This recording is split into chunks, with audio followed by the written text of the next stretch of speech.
विधायक फेराद हेले दुई अंचलवासी। कंधमाल गंजाम सीमांत कलियाघाटी गत मास 16 तारिख में बड़ धरणर भूस्खलन परठू उभय जिला मध्य जोगाजोग संपूर्ण भाव विच्छिन्न हो जाइथिबा सह जानवाहन यातायात बंद रही। यासह घाटीर उभय पार्श्व रोथुवा लोकों समस्या बढ़िया सह सेमानक जीवन जीविका प्रभावित होइछि। एणु युद्धकालीन भित्तिर अत्याधुनिक ज्ञानकौशल को अपनाई घाटीर मरामती सह विकल्प भाव बाईपास रास्ता और टनेल निर्माण दाबी करा जाइछि। भंजनगर ब्लॉक दुर्गाप्रसाद और घुउदयगिरी ब्लॉक कलिंगा अंचलवासी आज भंजनर विधायक प्रद्युम्न कुमार नायक और भंजनर उपजिलापाल उमाशंकर बेहरा को भेटी यह मर्मर आलोचना करछंती। यासह मुख्यमंत्री उद्देश्य उभय जिलार शताधिक ग्रामवासी स्मारकपत्र प्रदान करछंती। सेपरि कंधमाल जिलापाल भी एने दृष्टि आकर्षण कराइथिबा सूचना मिली। प्रबल वर्षा भूस्खलन कारण घाटी उपर बड़ बड़ पत्थर और माटी गतड़ा खसी प्राय 30 मीटर मुख्य रास्ता संपूर्ण भाव धोई हो जाइछि। एभली परिस्थिति पुनरुद्धार कार्य सह अस्थायी रास्ता निर्माण में विलंब जोगु कंधमाल और घुउदयगिरी कलिंगा और टिकाबाली सांगक आखपाख अंचल समस्त जनसाधारण स्वास्थ्य सेवा आरंभ कर विभिन्न क्षेत्र में समस्यार सम्मुखीन होती। सीमांत होटेल चाहा और पान दोकानी जीवन जीविका उजुड़ी जाइथिबारु परिवार प्रतिरोधन कष्टसाध्य होउछि। गंजाम और कंधमाल कलियाघाटी दे 10 किलोमीटर रास्ता पड़ुवा बेले वर्तमान चकापात दे प्राय 60 किलोमीटर रास्ता बुली जावाक पड़ुछि। सेभली भूस्खलन घटिया स्थान में दुई थर पत्थर और माटी गतड़ा खसी बेले बड़ बड़ पत्थर झुली रही। तेणु अत्याधुनिक ज्ञानकौशल घाटीर मरामती सह बाईपास रास्ता निर्माण जरूरी हो पड़ी। घाटीर एक स्थान भालियापटा बड़ीमाहा और पसरा दे दुर्गाप्रसाद को रास्ता संजोग करुछि। यातायात स्वाभाविक हो न छोट मोट जानवाहन चलाचल करने भली विकल्प रास्तार उन्नतीकरण पर नवेदन करा जाइछि।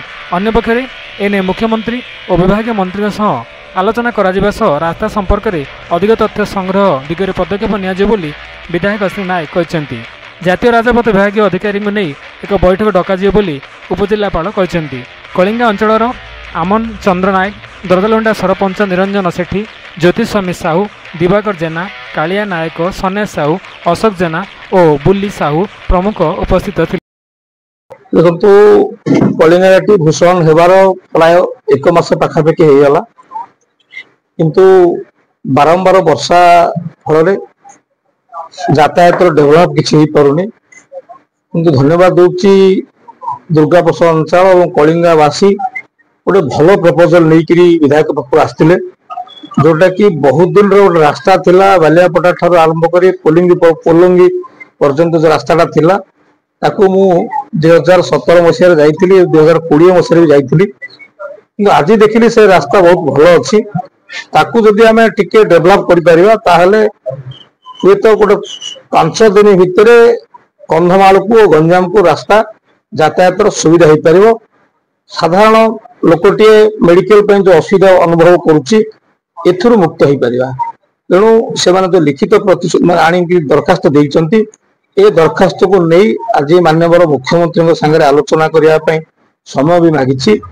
राति 8 आज बसबी एठू बसी राज्य सरकार वर्क्स मंत्री संगे भी आलोचना करुच्ची।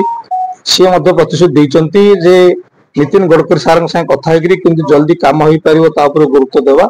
आमको माननीय मुख्यमंत्री उद्देश्य गोटे स्मारक पत्र देते मुख्य डिमांड रही जोटा कि आम कलिंगाघाटी में भूस्खलन होता जो एनएच डिपार्टमेंट तरफ रास्ता काम चली तो से शीघ्र से रास्ता काम कंप्लीट करेंगे सो दैट गाड़ी मोटर माने आमर चल प्रचल कर जो जीविका अच्छी मुख्यतः दुकान करिसेंती माने कंधमाल आम गंजाम सीमांत जो अच्छी रास्ता पाखरे तो से दुकान केमती चलो जीविका कथा अच्छी जिते शीघ्र हो पार से सुविधा हो।